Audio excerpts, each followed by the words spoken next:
जय हिंद दोस्तों, कैसे हैं आप लोग। आशा करता हूं आप सभी अच्छे होंगे। दोस्तों, छत्तीसगढ़ में एक बहुत ही बेहतरीन वैकेंसी जारी हो चुकी है। दोस्तों, आपकी ये वैकेंसी है छत्तीसगढ़ में हॉस्टल वार्डन यानी कि छात्रावास अधीक्षक भर्ती 2024। ठीक है, इस वैकेंसी का आपको ऑफिशियल नोटिफिकेशन आ गया है। तो इस वैकेंसी के बारे में कंप्लीट A to Z जानकारी आपको मिलने जा रही है। तो अगर आप हमारे चैनल पर नए हैं तो चैनल को सब्सक्राइब कर लीजिए, क्योंकि इसी प्रकार के गवर्नमेंट जॉब से जुड़े अपडेट हमारे चैनल पर लाए जाते हैं। ठीक है, तो आइए स्टार्ट करते हैं।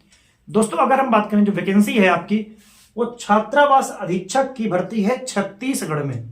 ठीक है, अगर आप इसका इंतजार कर रहे थे या अगर आप इसकी तैयारी कर रहे थे तो अब आप इसके लिए तैयार हो जाइए। तो वैकेंसी है आपकी जिसमें कुल पद है, ये 300 पदों पर आपकी वैकेंसी यहां पर निकाली गई है। पहले बात चल रही थी कि कुछ ज्यादा पद भी आ सकते हैं, लेकिन फाइनली आपके 300 पदों पर यहां पर नोटिफिकेशन आपका आउट हुआ है। ठीक है, अगर हम बात करें आवेदन की, तो इसके आवेदन स्टार्ट हो चुके हैं कल से। आज 2 तारीख है, 2 मार्च। आपके फॉर्म फिलअप 1 मार्च से स्टार्ट हो चुके हैं और आपके जो फॉर्म फिलअप होंगे वो होंगे आपके 31 मार्च 2024 तक, यानी पूरे मार्च महीने में आप फॉर्म फिलअप कर सकते हैं। लेकिन आप एक बात का ध्यान रखिएगा कि आप लास्ट के दिनों का इंतजार ना करें। आप लगभग मान लीजिए 25 तारीख के पहले ही फॉर्म फिलअप कर लें। ठीक है, मेरी सलाह ये रहेगी। बाकी आप खुद समझदार हैं। ठीक है, अगर हम बात करें त्रुटि सुधार का, कि अगर आपके फॉर्म भरने में किसी प्रकार की कोई गलती हो जाती है तो आपको फॉर्म में सुधार करने का भी समय मिलेगा। और ये है आपका 1 अप्रैल से 4 अप्रैल तक आप अपने फॉर्म में हुई गलतियों को सुधार सकते हैं। ठीक है, हम बात करते हैं आवेदन शुल्क की, कि अगर आप फॉर्म भरना चाहते हैं तो फॉर्म फीस कितना लगेगा फॉर्म भरने के लिए। तो छत्तीसगढ़ सरकार की ओर से जो घोषणा की गई थी उसके हिसाब से आपसे किसी भी प्रकार की कोई शुल्क नहीं ली जाएगी फॉर्म भरने के लिए। ठीक है, और क्योंकि फॉर्म भरने की जो शुल्क है वो उनसे ली जाती है जो छत्तीसगढ़ के बाहर के बच्चे आवेदन करेंगे। लेकिन इस वैकेंसी में छत्तीसगढ़ के बाहर के बच्चे अप्लाई नहीं कर सकते, क्योंकि छत्तीसगढ़ के स्थानीय निवासी ही इस वैकेंसी के लिए पात्र हैं। ठीक है ना। अगर हम बात करते हैं शैक्षणिक योग्यता की, कि क्या योग्यता हो आपके इस फॉर्म को भरने के लिए, क्या योग्यता आपके पास होनी चाहिए। तो अगर आप 12वीं पास हैं, इसके अलावा देखिए 12वीं पास है तो आप फॉर्म भर सकते हैं। कोई भी बच्चा फॉर्म भर सकता है अगर वो 12वीं पास है तो। ठीक है, लेकिन अगर आपके पास कंप्यूटर में सर्टिफिकेट है, कोई भी आपने कंप्यूटर का कोर्स किया हुआ है और आपके पास सर्टिफिकेट है, तो आपको यहां पर अधिमान्यता दी जाएगी। जैसे मान लीजिए कि मेरा नंबर आया 70 नंबर, 100 में से 70 नंबर मेरा आया। ठीक है, और सामने वाले का भी 100 में से 70 नंबर आया। ठीक है, लेकिन अगर मेरे पास कंप्यूटर का सर्टिफिकेट है तो मुझे नौकरी मिलेगी, उसको नहीं मिलेगी। ध्यान रखिएगा।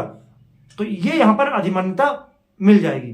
ठीक है, अगर हम बात करें आयु सीमा की, कि किस एज के बच्चे इस फॉर्म को भर सकते हैं, तो अगर आप 21 साल से 35 साल के बीच में हैं, यूआर कैटेगरी वाले और ईडब्ल्यूएस कैटेगरी वाले, 21 साल से 35 साल, तो आप फॉर्म भर सकते हैं। और अगर आप SC ST OBC कैटेगरी से हैं तो आप 21 साल, तो आपको 5 साल की यहां पर छूट मिल जाती है। तो आप 21 साल से 40 साल के बीच में होंगे तो आप फॉर्म भर सकते हैं, अन्यथा आप फॉर्म नहीं भर सकते। और एक बात यहां पर जो इंटरेस्टिंग है वो ये है कि आपकी जो एज काउंट होगी वो होगी 1 जनवरी 2023 को। ठीक है, 2024 को नहीं, यानी 1 साल पहले। ठीक है, यानी कि आपकी एज जो काउंट होगी 1 जनवरी 2023 को होगी। तो अगर आप उस दिन 1 जनवरी 2023 को अगर आप 21 साल से 35 साल के बीच में थे तो आप फॉर्म भर सकते हैं। और अगर आप SC ST OBC कैटेगरी से हैं और अगर आप 21 साल से 40 साल के बीच में थे, कब 2023 को 1 जनवरी को, तो आप फॉर्म भर सकते हैं, अन्यथा आप फॉर्म नहीं भर सकते। और जैसा कि आपको पता होगा कि छत्तीसगढ़ के स्थानीय निवासी ही इस वैकेंसी के फॉर्म को भर सकते हैं और कोई इस वैकेंसी के फॉर्म को भर नहीं सकता। ठीक है, हम बात करते हैं आपकी चयन प्रक्रिया की कि किस प्रोसेस से होकर आपका यहां पर सिलेक्शन किया जाएगा। तो आपका एग्जाम होगा, पहले तो आप फॉर्म भरेंगे, एडमिट कार्ड आएगा, फिर एग्जाम होगा, फिर आपका डॉक्यूमेंट वेरिफिकेशन होगा, फिर आपका मेडिकल एग्जाम होगा। हालांकि मेडिकल इतना टफ इसका होता नहीं है, नॉर्मल मेडिकल होता है, तो आप इसको आसानी से पास कर सकते हैं। ठीक है, मेन आपका एग्जाम है। अगर एग्जाम पास कर लेते हैं, आपके सारे डॉक्यूमेंट अगर सही रहते हैं जो आपने फॉर्म भरा है उसके हिसाब से, तो आपको नौकरी मिल जाएगी, ये मान के चलिए। ठीक है, एग्जाम की बात करें तो एग्जाम के सिलेबस में इस बार बदलाव हुआ है और अच्छा सिलेबस है, बोल सकते हैं इसको हम। 100 क्वेश्चन आएंगे 100 नंबर के लिए।